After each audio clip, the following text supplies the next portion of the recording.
Okay, here's the top two or top five things that people could change right now that could help them increase their sales instantly. Yeah. And let me preface this with I don't think this stuff is unique to sales. I just think it's a more expensive problem for sales professionals because if you're in the right opportunity, your income is wildly scalable, right? So, the most important one is to stop negotiating. Like, and I could say that more aggressively. And really, what I mean is stop lying to yourself. And it comes back to those commitments that we were talking about. We were speaking about it from a family and like a life harmony perspective. But the same thing happens in business, right? Especially in sales. Every single one of our clients comes to us.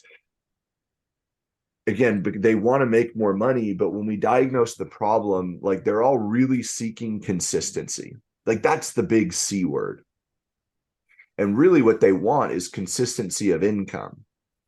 But what they don't have is consistency of input, right?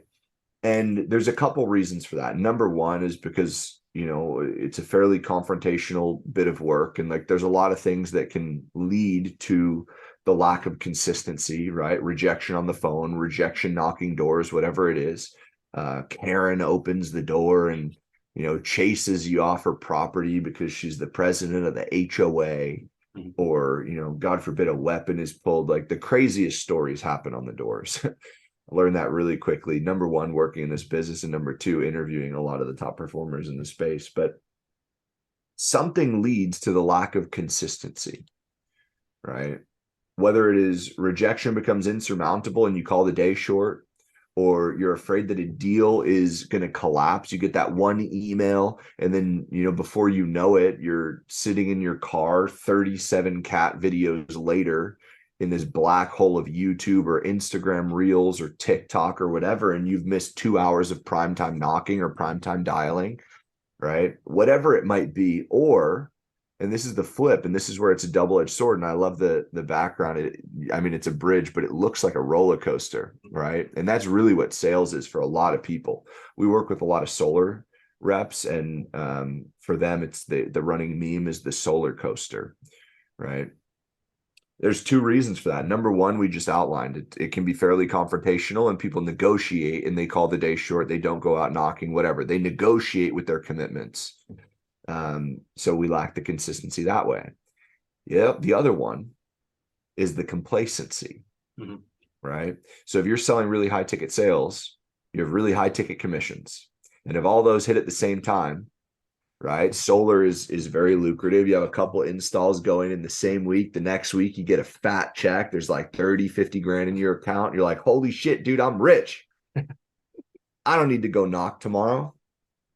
And you stop. I don't need to go dial tomorrow. And you stop. And you stop doing all of the things that made you successful in the first place.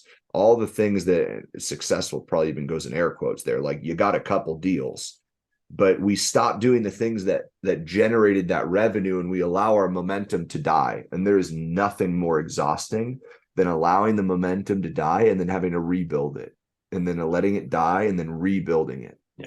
Right. So to bring it back to the question, to your answer, well, why am I saying stop lying to yourself, stop negotiating? Is because I believe people negotiate with their dreams, and specifically within the relationship of sales, the non-negotiables should be like, what is your output every single day? Like all hell breaks loose, raining sideways, like get a ticket pulled over on the way to work, like got to go to a doctor appointment. What is the mandatory minimum that you're going to be doing?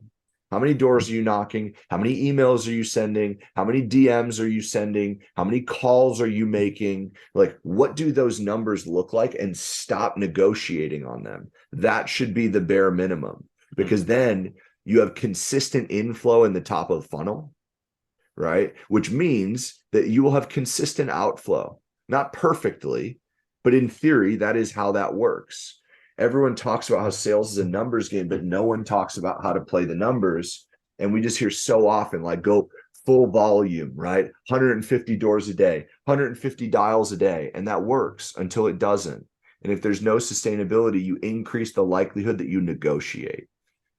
Way too many people are negotiating, and that's why they don't make the money they freaking deserve. Well, They should, and let me rephrase that. They don't deserve it because they're not doing the thing. Yep. They're not making the money they're capable of. And then they're upset. Mhm. And then they call us. How is success like a plate?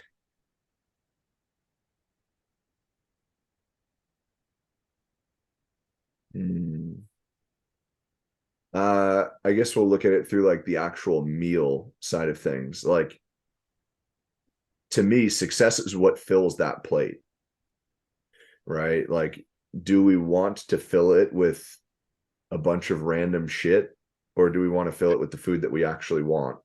Right. Again, it comes back to the alignment. So make sure your plate is full of the stuff that actually matters in life. Well done. That's how success is like a plate.